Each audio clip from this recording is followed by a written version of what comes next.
사건의 수가 증가함과 동시에 기소율은 엄청나게 낮아졌습니다. 기소율과 관련해서를 보면은 2008년도 40건의 사건이 있었지만 당시 기소율은 98%입니다. 하지만 2010년에 사건이 2010년에 사건이 151건으로 늘어났지만 이 당시에는 기소율이 14%에 이릅니다. 기소율이 엄청나게 줄어들었다는 것은 그만큼 무분별한 검거 또는 무분별한 사건의 조작으로 인해서 범죄 성립이 되지 않는 것들을 여론재판용으로 사건을 만들었다는 것에 한 가지의 저희 의심의 축을 둘 수 있고요.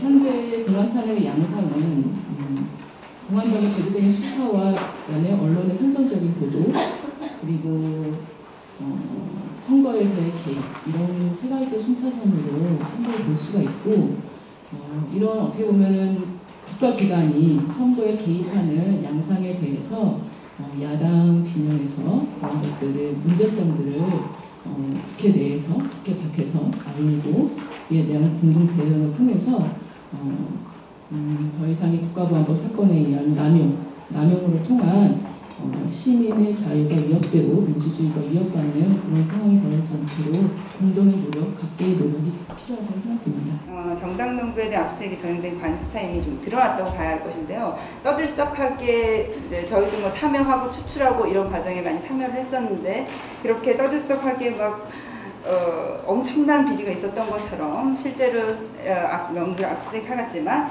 현재 수사 상황은 각 지방검찰청에 어떤 대리투표의 정황 이런 것들이 있는 것을 알아서 수사를 해라 이런 식으로 지휘가 내려온 것으로 파악하고 있습니다. 그러니까 결국 실체적 진실이랑 관계없이 수사를 위한 수사를 했을 뿐인 것입니다. 특히 또 놀라운 일은 압수수색 직후에 이제 검찰청 청사에서 단지 구호를 외치면서 항의를 했던 대학생 3명에게 구속영장이 청구됐습니다.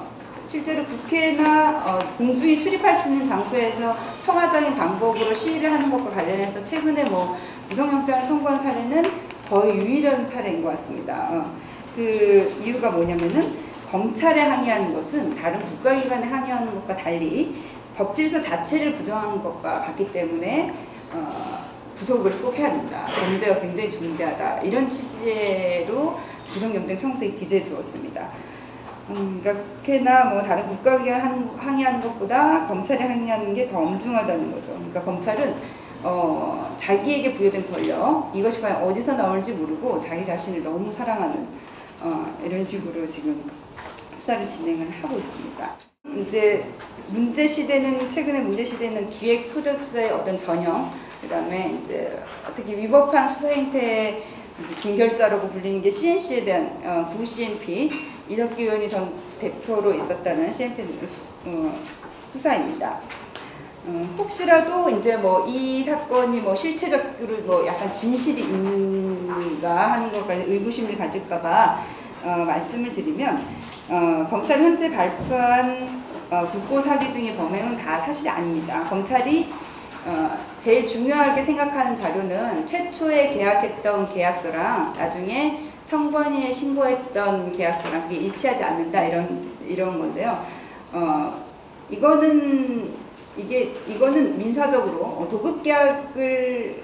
도급계약이나 용역계약을 체결하는 데 있어서 너무 당연하게 항상 있는 일입니다. 그런 식으로 수사가 아닌 수사를, 진짜 수사를 위한 수사를 하는 과정까지 목격하고 나서 이 검찰한테 이렇게 광범위한 권한을 주는 것, 이것을 어떻게 민주적으로 좀 통제를 해야 할 것인가, 이런 부분에 대해서 좀 고민을 하게 되었습니다. 신분을 정확하게 하고 우리가 수사 협조할 수 있는 건 협조하겠지만 순천이라는 물리적 거리도 너무 멀고 너무 급박하다. 그래서 서울에 수사를 받게 해달라는 이런 요구들을 하고 있었는데 단지 출석 요구를 처음 시작했던 날로부터 약 일주일 정도 되지 않아서 그냥 바로 체포를 하게 됩니다. 그리고 그 체포 과정에서도 인권 침해가 많이 있었는데 특히 인치 장소, 구금 장소를 체포된 경우에는 대부분 이제 유치장으로 정하거나 이렇게 하는 것이 상례이고 그건 무죄 추정의 원칙 때문에 너무나 당연한 그런 것인데 구금 시설을 그러니까 순천 교도소를 이제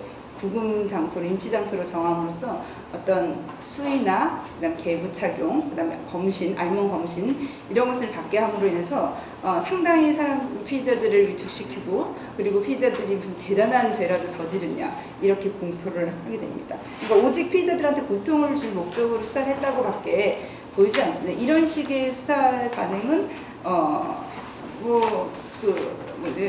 아까 말한 국가공포 사건에서도 체포 단계에서 그렇게 진행하지는 않았습니다.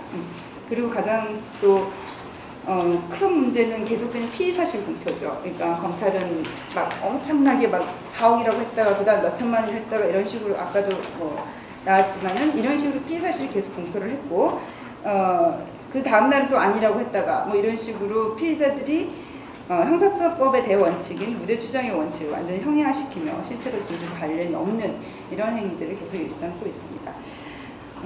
결론을 말씀드리면, 제가 초반에 말씀드렸듯이 현재 통합진보당이나 관련자들에 대한 검찰의 전방위적인 수사는 단지 이들만의 문제가 아닙니다.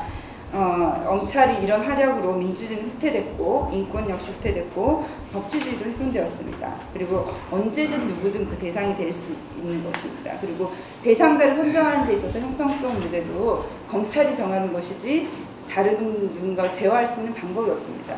결국 이 문제는 우리 사회의 기본적 인권과 민주주의 차원에서 접근돼야 하고, 그런 차원에서 더 이상 확대를 막기 위해 공동으로 대처하고자 하는 노력은 매우 중요한 것으로 보입니다.